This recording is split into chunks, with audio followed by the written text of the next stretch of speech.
Bugatti didn't think that we were going to be able to separate this car in half. Can't do that in a garage. There's just a few places in the world with the right equipment to be able to do that. 3, 2, 1.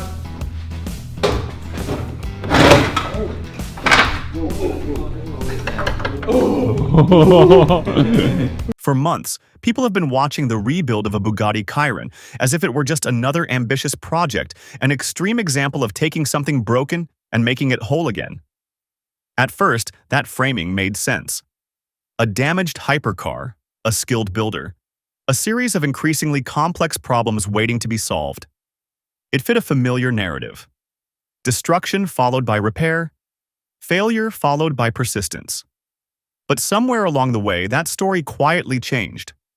Not all at once, not with a single breakthrough moment, but gradually, almost imperceptibly, as each stage that was supposed to stop progress instead became another step forward. Whoa, it's starting off! It sounds pretty good. And now, as the car moves closer to completion, it's becoming harder to describe this as a rebuild at all. Because what's unfolding here isn't just about fixing a machine anymore. It's about what that process represents, and more importantly, what it challenges. If you've followed this project closely, whether from the beginning or somewhere along the timeline, you've probably noticed a pattern that repeats itself with almost unsettling consistency. Every time a limitation appears, it doesn't hold. Every time a barrier is presented as final, it turns out to be temporary. Problems that were framed as insurmountable get broken down, analyzed, and eventually resolved. And not in theory, not in controlled environments, but in real time, in a workshop that operates far outside the structured ecosystem these cars were designed to exist within. That repetition changes how people interpret what they're seeing. Because once something impossible happens once, it's surprising. When it happens again and again, it becomes something else entirely. It becomes evidence, and that's where the tension begins to shift. Early on, the central question was simple. Can this car actually be rebuilt? That question drove the curiosity, the skepticism, and the attention. But that question has now been answered, at least in principle. The car is being rebuilt. That much is no longer up for debate. What remains uncertain, and what now carries far more weight, is what that reality means for everyone involved, including those who originally believed, or stated, that this process should not happen outside a controlled, manufacturer-led environment. Because from the beginning, this wasn't just about difficulty. It was about expectation. Cars like the Chiron are not designed with independent reconstruction in mind. They are engineered within systems that assume a certain level of control over parts, over information, over the process itself. When something goes wrong at this level, the expected path is clear. The car returns to the manufacturer or an authorized facility. The repair happens within defined boundaries. The outcome is managed, predictable, contained. That's the ecosystem. And for a long time, that ecosystem went largely unchallenged, not because it couldn't be, but because very few people had the resources, the willingness, or the platform to attempt it publicly. That's what makes this moment different. Because this rebuild didn't follow that path. It stepped outside of it entirely. And instead of collapsing under the weight of that decision, it kept moving forward. Quietly at first, then more visibly as progress became harder to ignore.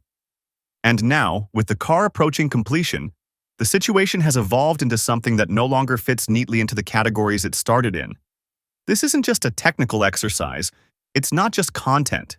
It's a live demonstration of what happens when established boundaries are tested in a way they weren't designed to handle. Somewhere in the background of all this sits Mat Armstrong and the broader reality of Bugatti as a brand. Not reacting loudly, not issuing constant statements, but undoubtedly aware. Because at this stage, awareness is unavoidable.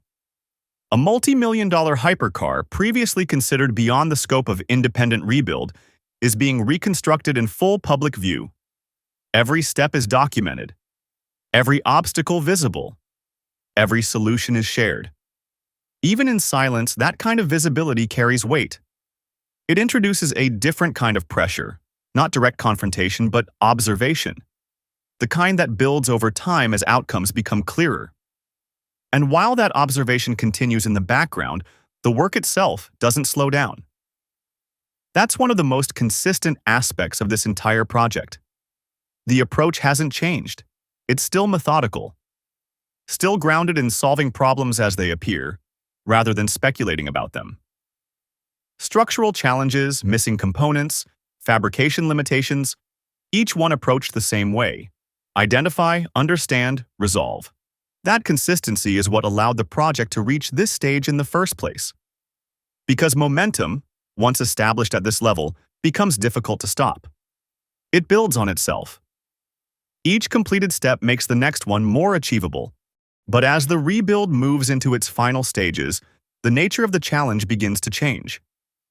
Early phases of a project like this are defined by visible progress, disassembly, repair, reconstruction. There's room for iteration, for adjustment, for revisiting decisions. Late stages are different. They demand precision, integration. Everything that has been repaired or replaced must now function together as a cohesive system. And in a car as complex as the Chiron, that requirement introduces a new layer of difficulty.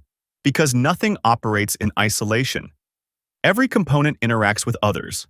Mechanical systems, electronic networks, software controls, all interconnected in ways that leave very little margin for error. That's where the pressure quietly intensifies. Not in dramatic moments, but in the accumulation of small details that now carry significant weight. A minor misalignment here, an overlooked calibration there, issues that might have been manageable earlier can become critical at this stage. Because this is no longer about making parts fit.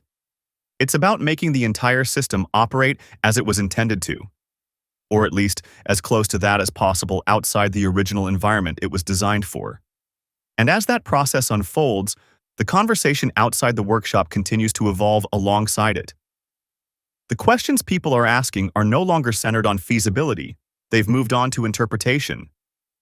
If this works, if the car runs, drives, performs, what does that say about the assumptions that existed before?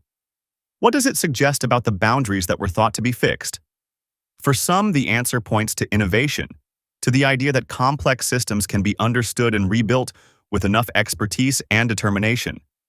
For others, it raises concerns about safety, about whether pushing beyond established processes introduces risks that aren't immediately visible. And for many, it's simply a fascinating development to observe.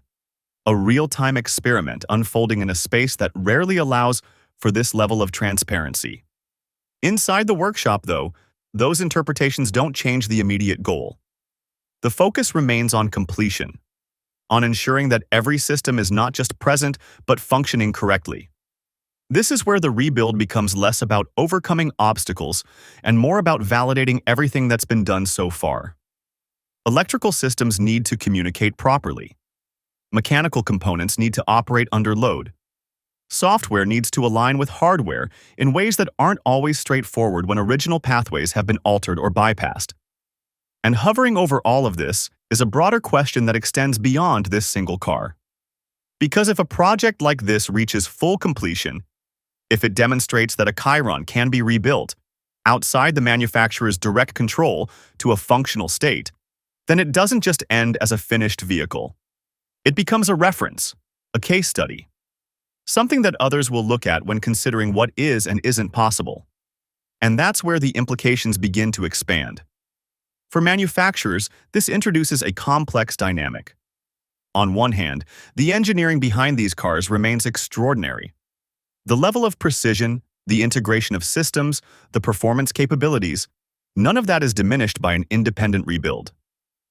But on the other hand, the perception of exclusivity and control becomes harder to maintain when examples exist that operate outside of that framework. It doesn't invalidate the original system, but it does challenge the idea that it is the only viable path. But as the rebuild moves into its final stages, the nature of the challenge begins to change. Early phases of a project like this are defined by visible progress, disassembly, repair, reconstruction.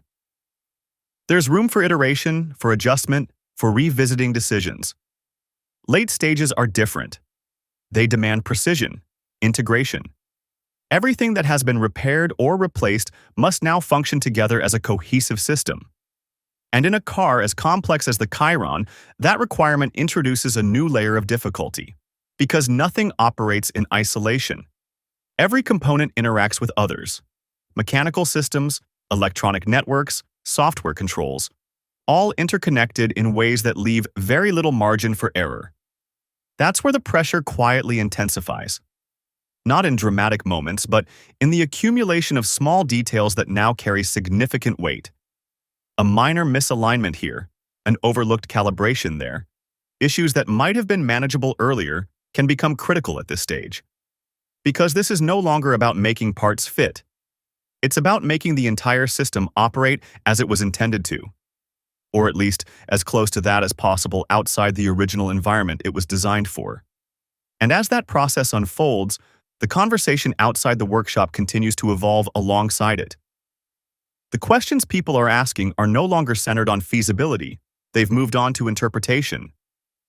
If this works, if the car runs, drives, performs, what does that say about the assumptions that existed before? What does it suggest about the boundaries that were thought to be fixed? For some, the answer points to innovation, to the idea that complex systems can be understood and rebuilt with enough expertise and determination. For others, it raises concerns about safety, about whether pushing beyond established processes introduces risks that aren't immediately visible.